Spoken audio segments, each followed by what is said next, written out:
te dijera que los libros no solo cuentan historias, sino que también descifran el manual secreto del poder?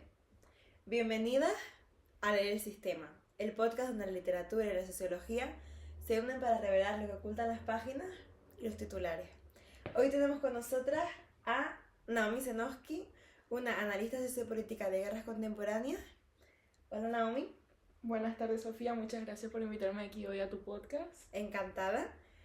Naomi es especialista en ChatGPT y con ella hoy arrancamos con Orwell en el siglo XXI, 1984 en 2025, la guerra perpetua del siglo XXI. ¿De qué trata la obra de George Orwell?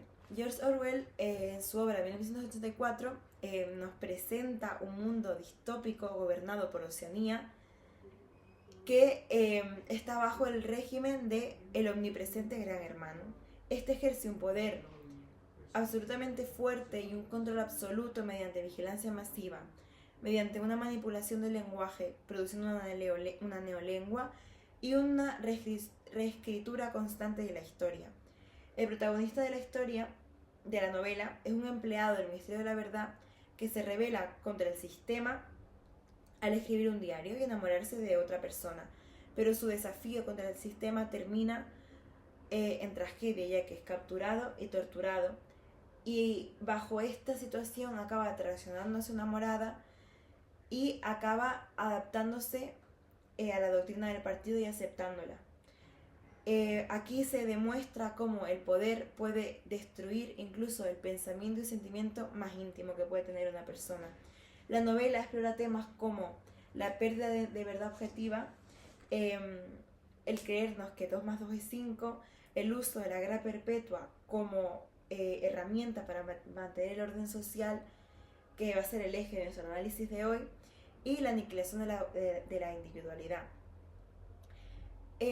Esta obra culmina como una advertencia sobre los regímenes totalitarios y la erosión de la libertad. Rescatando un fragmento de la obra que me parece muy importante para nuestro análisis de hoy, es el lema del partido, que es del partido de la obra. Es: quien controla el pasado, controla el futuro, y quien controla el presente, controla el pasado. Este lema del partido encapsula su mecanismo de dominación a la población y a la realidad como tal de esta. Por lo que, en primer lugar, teniendo como el contexto de que va la obra de George Orwell, vamos a definir qué es para George Orwell la guerra perpetua en su obra. Lo define como un mecanismo de control social diseñado por el partido para mantener su poder absoluto continuo. No es un conflicto convencional con objetivos geopolíticos reales, sino es una estrategia cíclica y manipulada que cumple 3 funciones claves.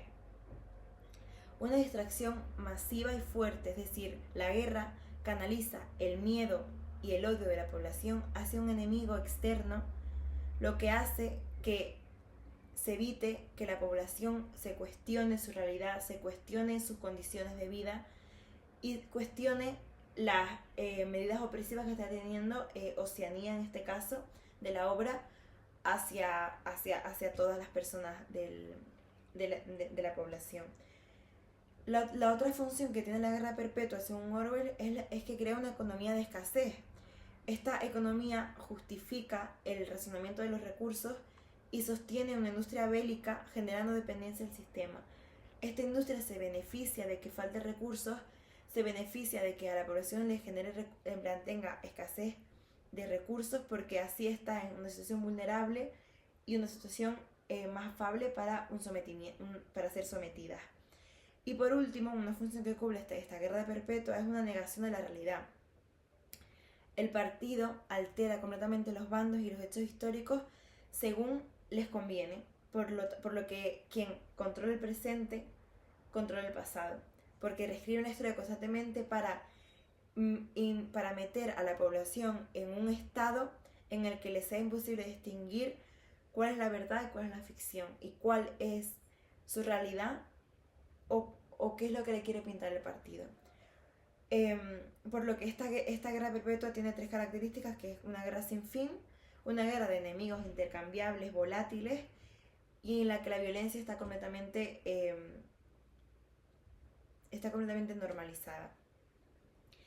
George Orwell se inspira para crear este concepto de guerra perpetua y esta novela en las guerras del siglo XX, como conflictos como la Guerra Fría, donde la amenaza nuclear mantenía a las sociedades en alerta permanente.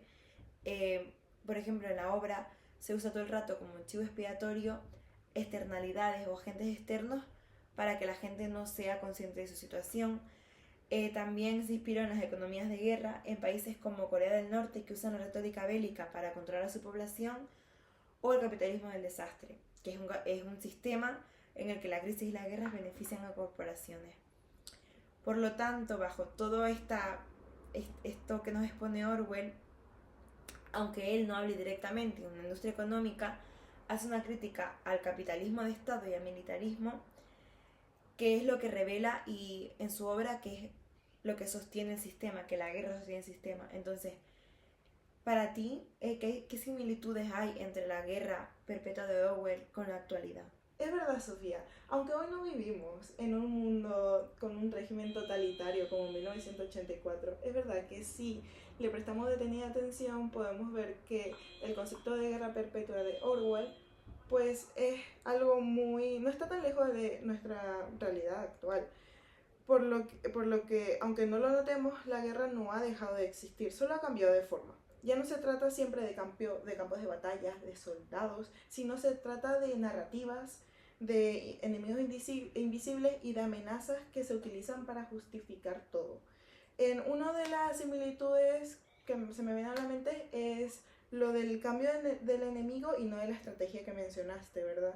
Como vemos, desde el siglo XX hasta la actualidad hemos tenido siempre una amenaza urgente. En la Guerra Fría era China, en la Guerra Fría era el comunismo, en los 2000 fue el terrorismo, hoy es Rusia, China y el narcotráfico también, por lo que podemos ver que el enemigo nunca desaparece, sino que solo cambia de rostro. Y siempre ese enemigo justifica, como ya mencioné, cosas que, por ejemplo, en tiempos normales no serían justificables. Una mayor vigilancia, un aumento del presupuesto militar, recortes de libertades, que aquí es donde quiero mencionar, por ejemplo, en Estados Unidos las leyes como el Patriot Act que permiten espiar a ciudadanos, y usando todo esto se utiliza el terror como una excusa que lo hace justificable y lo hace legal. También esto lleva a que uno de los efectos más importantes de esta guerra perpetua sea el control social que hemos hablado. El miedo al enemigo justifica este control y esta vigilancia interna.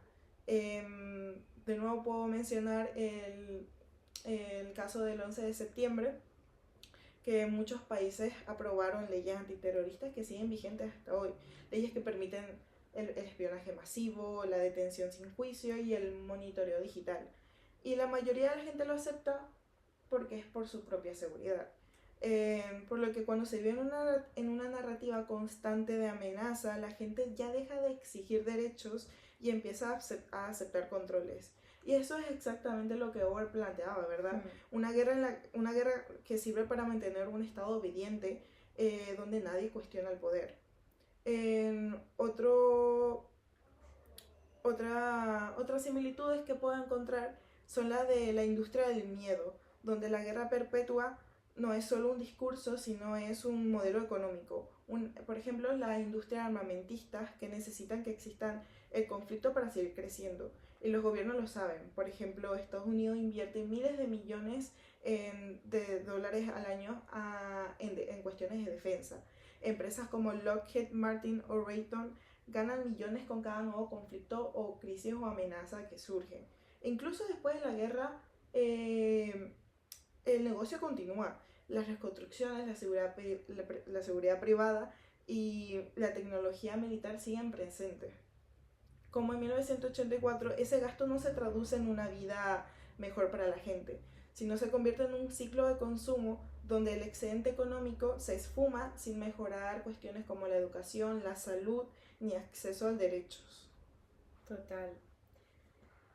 En esta guerra perpetua que también vivimos en la actualidad, yo creo que hay como dos diferencias clave con la narrativa de la novela, que es que en la actualidad no hay un gran hermano, un poder centralizado que controla de manera fuerte todo, sino que es más que nada un poder disperso. Y también que, a diferencia de la obra, hoy hay una disidencia visible.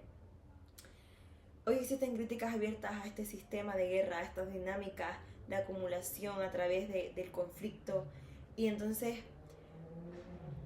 con todo este marco tan abierto, lo que se me crea la duda es quién se beneficia realmente de esta guerra perpetua, que para el paralelismo de la guerra perpetua de Orwell a la actualidad. ¿Qué opinas tú como experta? En este caso, yo creo que no estamos hablando solo de gobiernos, sino opino que detrás de la guerra perpetua hay una élite económica que se beneficia directamente de los conflictos. En muchos países ya no gobiernan los representantes del pueblo, sino solo los intereses de las oligarquías económicas.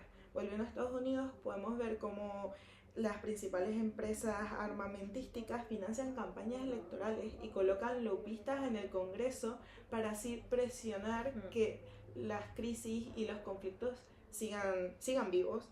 Es lo que pasó, por ejemplo, con la invasión de Irak, que sucedió una guerra que se justificó con mentiras y que terminó beneficiando a empresas como Halliburton vinculadas con el propio gobierno. O pensemos en Israel, que cada vez que hay un conflicto o de nuevo una amenaza, pues las empresas de seguridad suben en la bolsa.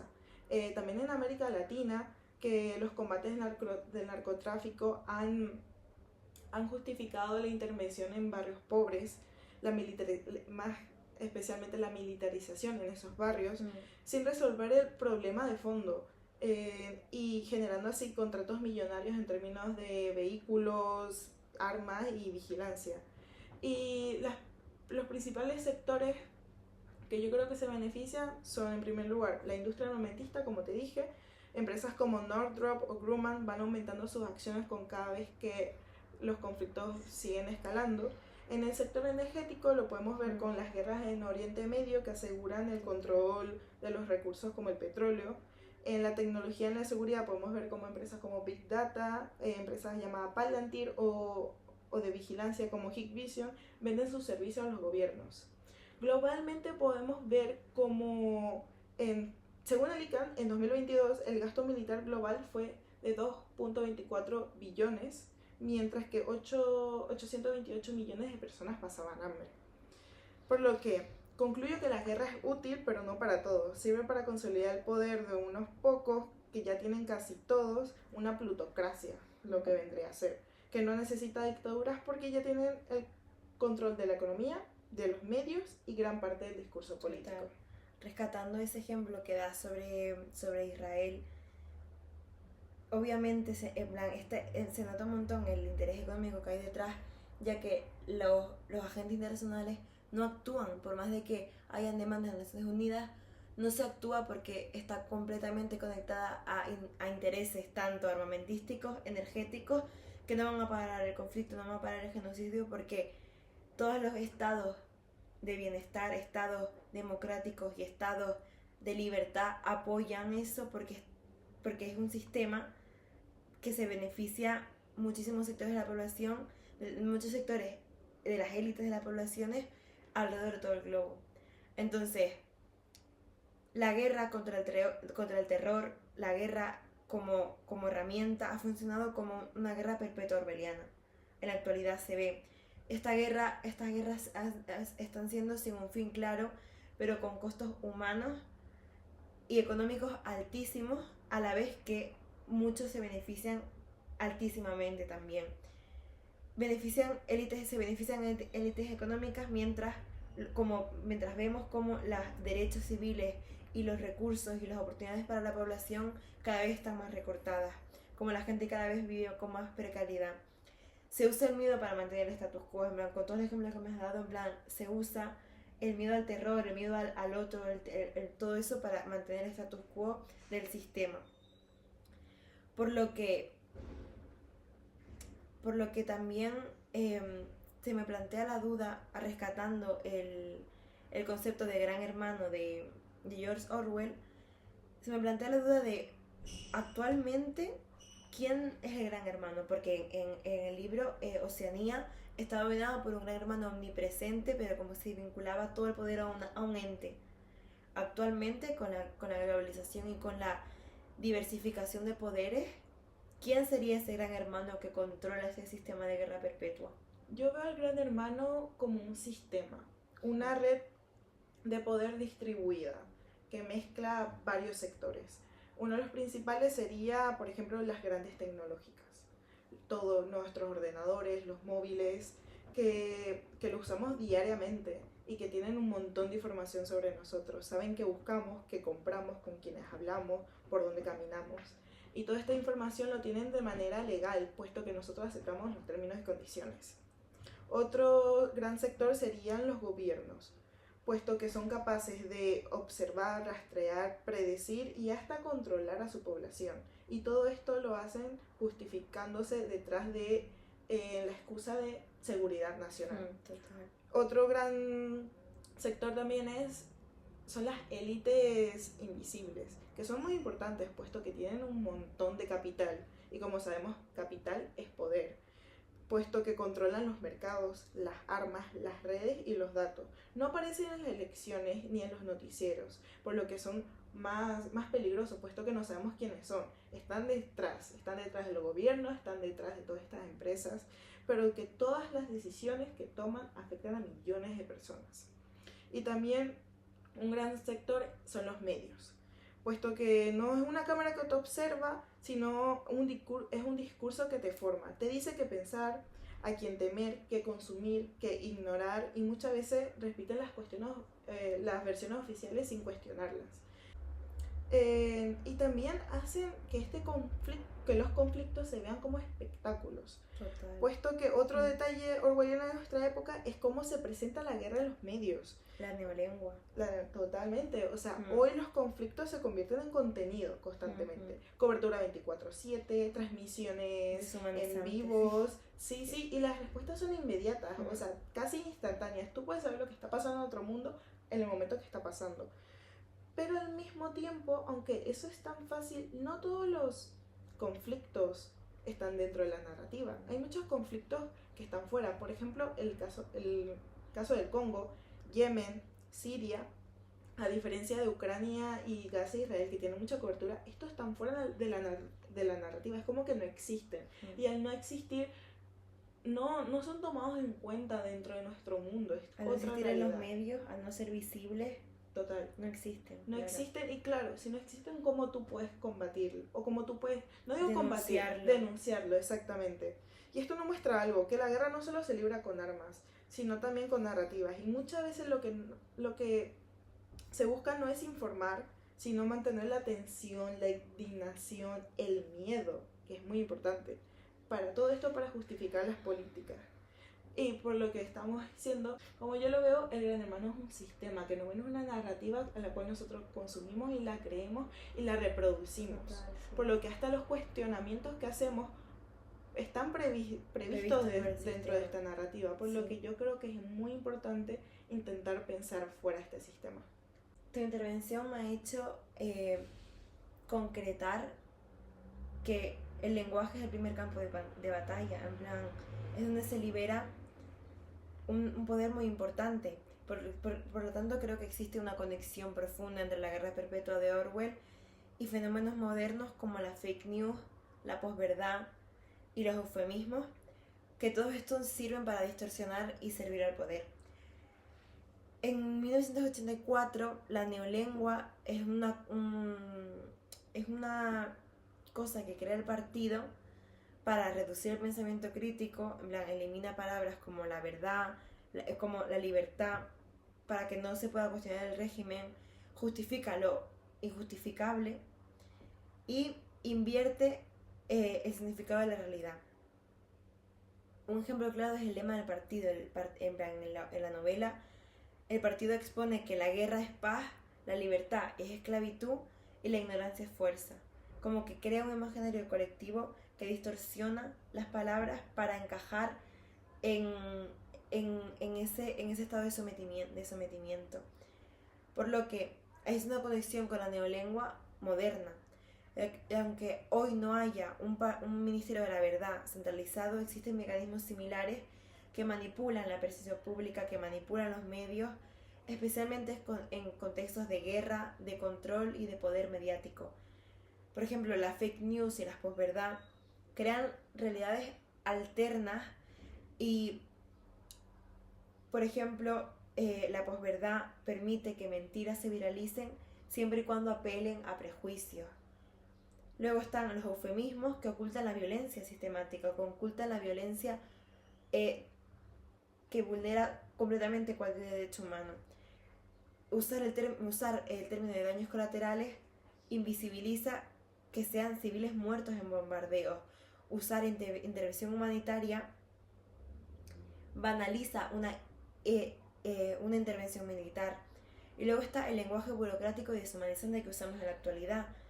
Usamos bajas hablando de soldados muertos, usamos una optimización de los recursos cuando hablamos de despidos masivos para que una compañía salvaguarde sus intereses y dejando a un montón de gente sin un sustento vital. Y luego está que la guerra perpetua y la neolengua son un círculo vicioso, se nutren, son parte de un sistema. Y George Orwell muestra cómo la guerra eterna necesita de la neolengua para sostenerse, ya que la neolengua y esta manipulación de los medios, de los medios y de nuestro pensamiento y lenguaje, lo que hace es ocultar fracasos, porque si una guerra no tiene fin, el éxito y el objetivo es difuso. También crea enemigos abstractos. Ya, como son tan volátiles, ya cualquier cosa es un enemigo hoy y mañana es otra, entonces se pierde completamente el norte de hacia dónde y para qué es el conflicto y hacia dónde va. Y también es un completo, en plan, la neolengua le sirve a la guerra perpetua porque anestesia completamente a la sociedad. Si nos presentan que un dron mata a civiles en Yemen, en plan, se nos presenta como los medios lo exponen como un ataque quirúrgico, la gente no se cuestiona, en plan, lo que haya pasado allí, porque no te dan la vericidad de los datos. Creo que unos ejemplos actuales que son completamente escalofriantes es como existe una autocensura. Los periodistas evitan usar palabras como genocidio para hablar de lo que está pasando en Gaza, por presiones políticas, por presiones geopolíticas y por presiones mundiales que ocultan estas cosas a través de la neolengua. En conclusión, vivimos y convivimos en una neolengua, como nos advertía Orwell, ya que hoy la guerra perpetua no solo se libra con armas, sino que se libra con palabras. Palabras vacías de significado como democracia o libertad, relatos mediáticos que simplifican y banalizan conflictos deshumanizando a la gente que sufre esta lucha de intereses, y eufemismos que completamente nos insensibilizan como sociedad ante la violencia. Por lo que creo que ante este mundo de guerra perpetua, que creo que hemos llegado a la conclusión de ello, entonces bajo todos estos paralelismos de la guerra perpetua, del uso de la neolengua para sostener el sistema que vemos actualmente y que sostiene y cuida los intereses económicos que hay detrás de élites, se me queda el pensamiento de ¿la guerra nunca termina? Yo creo que tal vez no, por dos razones principales. En primer lugar, por los intereses que necesitan que nunca termine, y por dos, por el sistema que se organiza para que siempre haya amenazas. Por eso yo creo que vale la pena mirar más allá del discurso. Como tú has hablado mucho del lenguaje, yo creo que el lenguaje es lo que hace nuestra realidad al final del día. Por lo que tenemos que ver los discursos que se nos venden, que se nos inculcan en la cabeza, y cuestionarlos y preguntarnos con la guerra quién gana y quién es el que pierde. Total, yo es que creo que la novela de George Orwell no es solo una advertencia, es un espejo. Pero en ese reflejo distorsionado que es la actualidad, también hay grietas, por lo que la literatura denuncia, la sociología desmonta los discursos del poder, y sobre todo esas grietas están en la gente que se sigue preguntando por qué ante estos eufemismos y mentiras oficiales. Yo creo que la salida no está en esperar un final feliz, sino en leer el sistema, y que el cambio está en nuestras manos, mentes y por supuesto en las páginas de libros que seguiremos discutiendo en este podcast. Muchas gracias por escucharnos, muchas gracias Naomi por acompañarnos hoy y nos vemos la semana que viene en un nuevo capítulo de Leer el Sistema. Gracias. Muchas gracias.